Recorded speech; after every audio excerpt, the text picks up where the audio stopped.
할렐루야. 우리 옆 사람과 한번 인사하겠습니다. 오늘도 참 좋은 날입니다.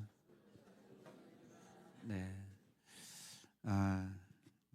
오늘이 참 좋은 것은 명절 연휴이기 때문에 좋기도 하지만 우리가 늘 고백해야 할 고백, 하나님을 예배하기에 가장 좋은 날이 좀 있습니다.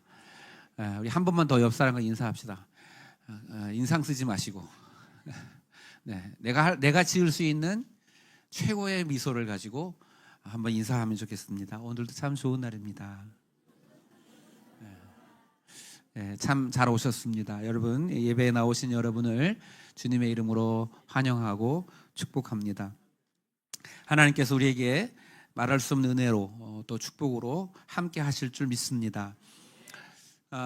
제가 지난주에 설교하면서 실수한 부분이 있더라고요. 바로 잡고 가려고요.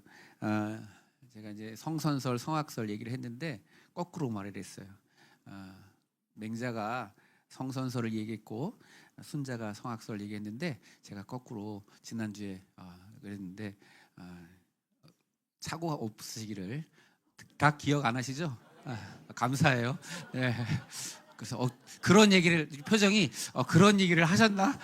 그래서 감사해요. 제가 틀리게 말을 해도 참 잘 알아들어 주셔서 너무너무 감사합니다. 여러분, 우리가 예수님을 주님이라고 부를 수 있다는 것이 큰 은혜입니다. 이것은 지식으로 알 수 있는 것이 아니고 또 배웠다고 학교를 다녔다고 알 수 있는 것이 아닙니다. 우리가 예수 그리스도가 우리의 주가 되심을 알게 하신 것은 그것은 오직 하나님의 은혜인 줄 믿습니다. 그래서 예수님을 세상은 뭐 성인이라고 부르기도 하고 뭐 좋은 스승이라고도 그렇게 말하지만 우리는 그 예수 그리스도를 나의 주님이라고 고백하는 거예요.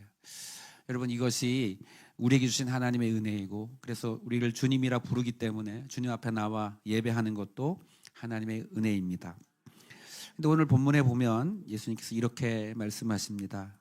야, 너희들은 나를 불러 주여 주여 하면서 어째서 내가 말하는 것을 행하지 않느냐.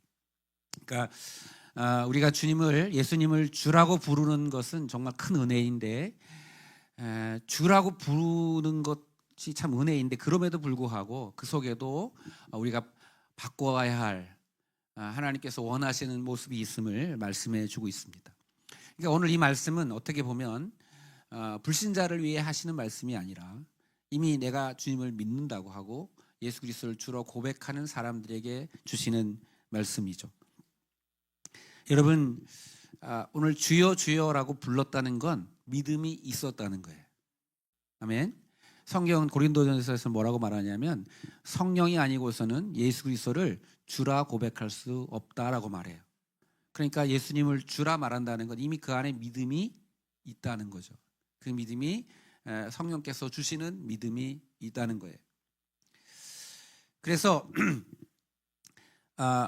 예수님의 말씀을 들었기 때문에 그분의 말씀을 들어보니 그분의 말씀이 참 맞아. 그분의 말씀은 진리야 라고 하는 걸 안 거예요. 그리고 깨닫고 예수님을 주라고 고백하고 예수님께 나와서 말씀 듣기를 좋아하는 거죠. 오늘 따지면 우리가 이제 예수님 앞에 나와서 하나님의 말씀을 앞에 서서 그 말씀을 듣고자 하는 믿음의 태도를 가진 사람들을 다 이야기합니다. 여러분, 믿음은 들음에서 나는 줄 믿습니다. 그래서 예수님께 나와 말씀을 듣는 것, 그것은 참 귀한 일이고 복된 일입니다. 그런데 여기에서 이제 문제가 갈라집니다. 오늘 동일하게 예수 그리스도를 주라 부르고 주님 앞에 나와서 주님의 말씀을 듣는 것까지는 다 동일하고 똑같은데 그 뒤에 나누어짐이 있습니다. 어떤 사람은 그 말씀을 듣고 행하는 사람이 있는가 하면 그 말씀을 듣고 행하지 않는 사람이 있었다는 거죠. 그래서 어떤 사람은 어려운 일이 닥치고 홍수가 날 때 힘든 환난의 문제가 닥칠 때 흔들리지 않는 반면 어떤 사람은 그 홍수가 나고 환난이 일어날 때 무너짐이 있는 사람이라고 이제 나누어 보셔요. 이제 예수님 이제 두 종류의 예수님께 나와서 예수님의 말씀을 듣고 예수님을 주라 부르는 사람들, 그 사람들 중에 이제 두 부류를 나누어서 말씀하시는데, 첫째는 말씀을 듣고 행하는 사람, 두 번째는 말씀을 듣고 행하지 않는 사람, 이렇게 두 부류로 나누었어요. 흥미로운 점은 두 사람 모두가 말씀을 들었다는 것이고 두 사람 모두 예수님을 주라고 불렀다는 거예요. 예, 여러분 우리는 예수 그리스도를 주라 부르는 은혜를 받은 사람들 줄 믿습니다. 또 우리는 주님 앞에 나와서 주의 말씀을 듣는 사람들입니다. 두 사람 모두 집을 지은 사람이다라고 예수님께서 이제 비유로 말씀하시는데 겉으로 보기에는 차이가 없어 보여요. 문제도 없습니다. 오늘날로 치면 교회도 나오고요, 예배를 드리고 또 설교를 듣습니다. 또 은혜도 받아요. 은혜를 받았다고 말합니다. 심지어 주님이라고 부르죠. 근데 이걸 예수님이 뭐라고 표현하시냐면 집을 짓는 것이다, 이렇게 표현해요. 우리의 경력도, 신앙의 경력도 쌓이고, 이제 여러분 이제 교회 나오신 지 얼마나 되셨어요? 예수 믿은 지 얼마나 되셨습니까? 시간이 이제 다 지나. 저는 이제 모태신앙인데 어머니 뱃속에서부터 이제 교회를 다녔고, 이제 아버지가 이제 목회를 하셨으니까 또 목회자 자녀로 쭉 시절을 보냈습니다. 그러다 보니 알게 모르게 이제 성경적인 지식도 이제 쌓이고, 교리적인 이제 지혜도 생기고, 뭐 교회 생활도 어떻게 하는 건지 좀 알아가고, 또 저 같은 경우는 이제 목사라는 타이틀도 붙었고, 신앙의 연수, 내가 한 50년 이상 그래도 믿음 생활하고 성경도 보고 교회 생활도 하고 기도도 하고 그랬어요. 다 이제 다 잘 지은 집 같아요. 근데 문제는 뭐냐면 어느 날 홍수가 나는 거예요. 비가 내리고 창수가 나고 바람이 불어요. 고난이 찾아오고 시험이 찾아와요. 여기서 차이가 벌어진다는 거죠. 그래서 예수님께서 오늘 본문의 말씀에 집을 짓는 비유를 사용하시면서 말씀을 듣고 행하는 사람과 말씀을 듣고 행하지 않는 사람을 집을 짓는 비유로 이렇게 말씀하십니다. 오늘 제 성경을 우리가 좀 다시 한번 보기를 원하는데, 왜냐하면 본문이 참 중요하죠. 47절, 오늘 6장 47절 말씀을 함께 읽겠습니다. 같이 읽습니다. 47절 말씀 시작. 내게 나와 내 말을 듣고 행하는 자마다 누구와 같은 것을 너에게 보이리라. 예수님께서 지금 말씀을 듣고 행하는 사람이 어떤 사람인지를 비유로 가르쳐 주시겠다, 이렇게 말씀하십니다. 어떤 사람인지 내가 보여줄게 라고 말씀하시고 48절 말씀을 같이 읽습니다. 시작. 집을 짓되 깊이 파고 주추를 반석 위에 놓은 사람과 같으니 큰 물이 나서 탕류가 그 집에 부딪히되 잘 지었기 때문에 능히 요동하지 못하게 하였거니와. 우리 49절도 같이 읽습니다. 듣고 행하지 아니하는 자는 주추 없이 흙 위에 집 지은 사람과 같으니 탕류가 부딪힘에 집이 무너져 파괴됨이 심하니라 하시니라. 아멘. 한 사람은 기초를 깊이 파고 그 튼튼한 반석 위에, 튼튼한 안반 위에 집을 지었고, 한 사람은 그냥 기초 없이 땅 위에 지었다는 거예요. 겉모습은 비슷했을 것입니다. 아마 오히려 빨리 지은 집이 더 화려해 보였을지도 모릅니다. 이 집의 화려함에 아무리 화려한 집이 있을지라도 그 기초가 사실 잘 보여지지는 않거든요. 우리 성시경제 혹시 아까 제가 카톡으로 사진 하나 보냈는데 보여줄 수 있으면 보여주시면 좋겠어요. 집의 생명이 사실은 이제 기초에 있지만 사진이 있습니다. 여러분 잘 보이시는지, 흐려서 잘 안 보이실지 모르겠어요. 아파트가 이렇게 옆으로 쑥 통째로 넘어져 있어요. 그죠? 다 한 동 자체가 이게 이제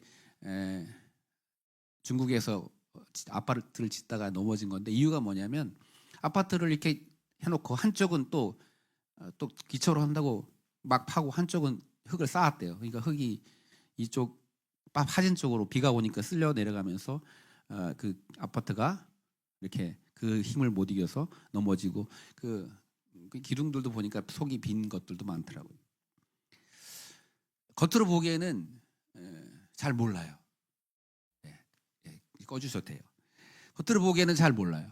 그런데 사실 기초는 잘 보이지 않기 때문에 그 기초가 언제 드러나느냐, 이렇게 물이 흘러서 기초가 흔들릴 때, 또 바람이 심하게 불 때. 그러니까 예수님 당시에도 실제로 이스라엘 그 백성들이 그러한 현장과 일을 많이 목격하고 본 거죠. 그 당시에도 집을 짓는데 이제 그 중동 지역은 건기가 오기가 있잖아요. 건기에는 잘 드러나지 않았지만 비가 거기도 이제 막 쏟아 부을 때가 있거든요. 그때는 그 기초가 없이 지은 집들이 무너지는 것들을 이스라엘 사람들도, 그 당시 사람들도 많이 봤고 이 경험상 아는 거죠. 우리도 이렇게 보죠. 저렇게 잘 지은 것 같은 집이 무너지느냐. 왜냐하면 기초가 부실하니까. 근데 신앙생활도 똑같다는 것이죠. 말씀을 들어서 지식이 쌓이고 성경을 많이 알고 신앙 경력이 오래되면 마치 집을 높이 올라간 것처럼 보이는 것입니다. 그러나 말씀을 행하지 않으면 기초가 없는 집과 같아서 홍수가 오면 그동안 자랑하던 신앙의 경력도 화려했던 지식도 한순간에 무너진다는 거예요. 왜냐하면 기초가 없기 때문에. 오늘 예수님은 이렇게 말씀하십니다. 그 집을 지을 때 기초를 파는 것과 같은 믿음의 행위가 뭐냐? 그것이 바로 말씀을 듣고 행하는 것이라는 거예요. 우리가 하나님의 말씀을 듣습니다. 주일날마다 듣고 성경을 통해 듣고 사람들을 통해 들어요. 그런데 그 말씀을 행하고 있는지, 그 말씀을 적용하는지, 우리가 이제 우리 스스로를 돌아봐야 해요. 말씀을 듣고도 내 삶에 아무런 변화가 없다면 그 믿음은 위험한 믿음일 수 있습니다. 예수님 우리에게 힌트를 주시죠. 말씀을 듣고 행하는 믿음은 살아있는 믿음일 가능성이 커요. 말씀을 듣고 행하지 않는 믿음은 죽은 믿음일 가능성도 큽니다. 우리는요, 사람은 사람의 믿음의 진리를 알 수가 없어요. 여러분이 저를 보고 목사님의 믿음은 참 좋은 믿음인지 잘 몰라요. 그냥 그렇게 믿어주시는 거지 모릅니다. 알 수가 없어요. 제가 우리 성도님들의 믿음이 진짜 살아있는 믿음인지를 잘 몰라요. 사람은 모릅니다. 그런데 그냥 대충 이제 예수님께서 지표로 보여주시는 그럴 가능성이 큰 것 같아. 그걸 뭘로 아느냐? 말씀을 듣고 행하느냐? 말씀을 듣고 행하지 않느냐?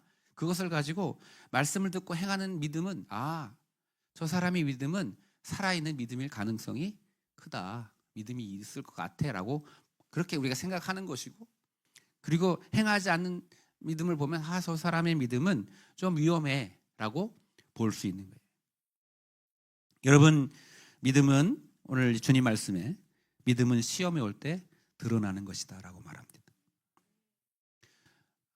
우리가 신앙생활을 하면서 위기가 없지 않을 거예요. 이사야 43장 우리 2절 3절에 보면 이런 말씀을 하셔요. 야, 두려워하지 마라, 놀라지 마라, 내가 너와 함께 할 것이다. 내가 물 가운데 지날 때 그 물이 너를 침몰치 못할 것이고 불 가운데 행할 때 그 불이 너를 사르지 못할 것이다. 이렇게 말씀하셔요. 여러분, 이 말씀을 믿으십니까? 근데 저는요, 우리가 이제 착각하는 게 우리가 하나님의 백성이니까 그 물 가운데로 지나가는 일을 만나지 않게 하시겠지, 이렇게 생각할 때가 있거든요. 근데 성경은 뭐라고 말하냐면 너 내 거야. 내가 너를 지명해서 불렀어. 너는 내 사람이야. 그러니까 두려워하지 마 라고 말씀하시면서 네가 물 가운데로 지나갈 거야. 너 불 가운데로 지나갈 일도 있을 거야. 너 사망의 음침한 골짜기로 지나가는 일도 생길 수 있어. 그런데 두려워하지 마라. 왜냐하면 그것이 너를 사르지 못할 거야. 이렇게 말씀하셔요. 그러니까 이 말씀은 우리에게 고난의 일이, 시험의 일이 없다는 게 아니죠. 우리의 삶 속에 언제나 우리를 넘어뜨리는 시험의 일들, 고난의 일들이 우리에게 있다는 거예요. 그러나 살아있는 믿음을 가진 사람은 그 고난을 능히 이겨내는 줄 믿습니다. 이게 믿음이라는 거예요. 이게 오늘 바람이 나고 큰 물이 나서 그 집에 부딪힐 때 어떤 사람은 그 고난 앞에서 좌절하고 낙심하고 원망하고 쓰러져서 그 믿음이 어디 갔는지 찾아볼 수 없는, 다 무너져 버리는 그런 믿음이 있는가 하면, 어떤 믿음은 그 바람이 불고 홍수가 나는 그 집에 부딪히는 그 일 앞에서도 흔들림 없이 견고히 서 있을 수 있는 믿음이 있다라는 것입니다. 여러분, 결국은 우리의 믿음의 집을 지어가는 것, 오늘 들어서 예배를 드리고 봉사일을 하고 함께 교회를 섬기며 또 신앙의 일들을 쌓아가는데, 이게 다 집을 짓는 것이라면 여러분, 우리가 이제 기초를 튼튼하게 세워야 할 텐데, 오늘 성경에서 말씀하고 있는 이 기초를 세우는 일이 뭐냐? 말씀을 듣고 행하는 거라는 거죠. 오늘 여러분, 이건 거창한 일도 아니고 뭐 뭘 해야 하는 것도 아니에요. 오늘 여러분, 우리가 하나님의 말씀을 들었다면, 내가 오늘 하나님의 말씀을 내 귀에 들어서 깨달았다면, 그것 작은 것 하나라도 시작하고 행하는 것, 그것이 내 믿음의 집의 기초를 세우는 것이라고 우리에게 말씀하시는 줄 믿습니다. 여러분, 우리는 말씀을 듣고 행하는 사람인지, 아니면 그 말씀을 그냥 듣기만, 그래 맞아, 그 말씀이 참 내게 좋은 말씀이면 나의 마음을 위로해, 그리고 그 말씀을 듣기만 하고 행하지 않는 사람인지를 우리는 살펴보고, 우리가 오늘 하나님 말씀 앞에서 우리의 믿음의 기초를 튼튼하게 세워가는 믿음의 사람들 되시기를 주님의 이름으로 축복합니다. 오늘 기초를 세우는 일, 그것은 바로 오늘 내가 말씀을 듣고 그 말씀을 순종함으로 행하는 것, 그것이 바로 믿음의 일인 줄 믿습니다. 마지막 시대에 승리하는 사람, 시험과 환난을 이기고 끝까지 견뎌내고 승리하는 사람, 그 사람이 누구냐면 오늘 말씀을 듣고 행하는 사람이라는 거예요. 그래서 계시록에 보면 이기는 사람, 끝까지 이기는 자는 영광의 면류관을 주겠다, 끝까지 이기는 자는 흰 옷을 입혀주겠다, 끝까지 이기는 자는 그 이름을 하늘의 생명책에 새겨주겠다라고 말씀합니다. 여러분, 반석 위에 세운 집은 요동하지 않습니다. 결국 오늘 아름다운 믿음의 집의 기초를 세우게 해야 할 일, 그것이 바로 하나님의 말씀을 듣고 오늘 실행하는 것, 그것이 믿음의 행동인 줄 믿습니다. 그렇다면 오늘 우리에게 행하라고 주시는 말씀들이 뭘까? 각자 다 주시는 말씀들이 있겠죠. 그런데 꼭 이제 설날 새해를 시작하는, 우리가 두 번이나 새해를 주셔서 너무너무 감사한데, 이 새해 우리 다짐하면서 마음 가지고, 결국 하나님의 말씀은 딱 두 가지거든요. 해야 할 것과 하지 말아야 할 것. 네. 여러분, 하나님께서 이스라엘 백성들에게 율법을 주시는데, 그 율법이 뭐냐면요, 해야 할 것과 하지 말아야 할 것을 딱 나누어 주시는 거예요. 여러분, 오늘 하나님 말씀을 듣고 내가 해야 할 일, 그리고 하지 말아야 할 것이 있어요. 첫 번째, 여러분, 올 한 해 정말 우리가 실천해야 할, 꼭 제가 실천했으면 하는, 하지 말아야 할 것을 먼저 말씀을 드리기 원합니다. 첫 번째는 두려워하지 마시기를 축복합니다. 성경 안에 우리 가장 많이 하시는 말씀이 있어요. 그게 바로 두려워하지 말라는 거예요. 따라합시다. 두려워하지 말아라. 두려워하지 말아라. 염려하지 말아라. 이사야 아까 43장 말씀에도 야, 너는 내 거야. 42장에도 두려워하지 마라. 41장에도 계속 똑같이 너 이스라엘아, 야곱아, 내가 너를 지명하여 불렀나니 너는 내 것이다. 두려워하지 마라. 놀라지 마라. 계속해서 말씀하셔요. 왜 그럴까요? 우리가요 늘 염려하거든요. 늘 두려워해요. 여러분, 말씀을 행한다는 건 그저 그 말씀을 듣고 그 말씀에 반응해서 그냥 막 두려움이 내게 찾아올지라도 믿음을 가지고 두려움을 떨쳐버리는 것, 그것을 행하는 것, 이것이 믿음인 줄 믿습니다. 하나님은 우리 앞에 두려운 상황이 펼쳐지고 두려운 일들이 있을지라도 나를 지키시는, 나를 돌보시는, 나와 함께 하시는 하나님을 신뢰함으로 그 두려움들을 몰아내고 두려워하지 않기를 우리에게 원하시는 줄 믿어요. 그렇게 그 말씀이 행해지면 기초가 하나 새겨진 거예요.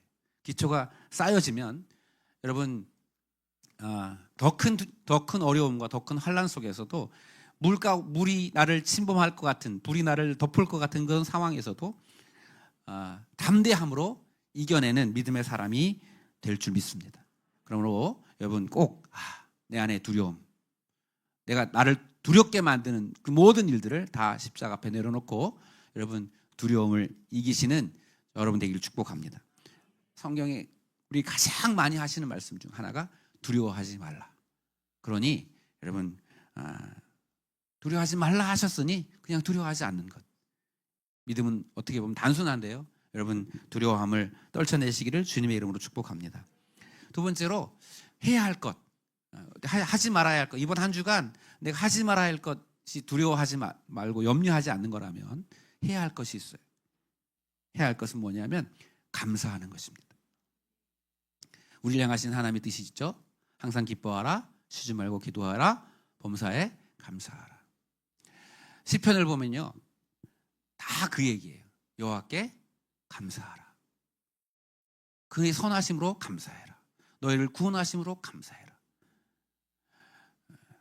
여러분, 우리가 매일매일 매 순간순간마다 해야 할 일, 그것이 감사임을 고백하며 여러분 감사하기를 주님의 이름으로 축복합니다. 감사를 실천하셔야 돼요. 여러분, 제가 이번 주에 우리 어떤 분 신방하면서 그런 얘기를 같이 했는데, 우리가 우리의 몸에 줄 수 있는 최고의 약이 있어요. 그게 뭐냐면 감사입니다. 우리가 병이 나면 약국에 가서 약을 지어 먹습니다. 그 약이 내 아픔을 이제 치유하는 힘이 있죠. 그런데 이 약국이 주고 세상이 주는 약보다 하나님께서 우리에게 주시는 진짜 치료약이 있는데 그게 뭐냐면 감사예요. 우리가 감사하면요, 내 마음 가운데 나를 구원하신 하나님의 은혜에 진짜 감사하면 여러분 우리 몸에서 자연적으로 우리 안에 있는 치료약들이 생겨난 줄 믿습니다. 이게 그래서 감사는 내 삶을 건강하게 하고 튼튼하게 하는 가장 좋은 약이에요. 그러므로 여러분 내 안에 불평과 원망이 일어날 때마다, 혹여나 염려가 두려움이 일어날 때마다 두려움은 던져버리고 여러분 감사를 선택해서 감사를 고백하는, 감사를 선포하는 우리들 되기를 주님의 이름으로 축복합니다. 그렇게 하나님의 말씀을 이렇게 한 번씩 한 번씩 실천하다 보면 여러분 어느샌가 우리의 기초가 튼튼하게 세워져서 어떤 홍수에도, 어떤 환난과 어려움에도 흔들리지 않고 버텨내는 견고한 집이, 믿음의 집이 세워져 갈 줄 믿습니다. 오늘 주님께서 우리에게 말씀하시는 그 말씀을 우리가 꼭 기억하고, 내 믿음의 기초를 나는 어떻게 세우고 있는지, 여러분 꼭 하나님의 말씀에 내게 말씀하시는 그 작은 말씀 한 말씀 한 말씀, 여러분 말씀을 듣고 행하는 사람들 되셔서 믿음의 기초를 잘 세워서 요동치 않는 집을 세워가는 믿음의 주인공들이 다 되시기를 주님의 이름으로 축복합니다.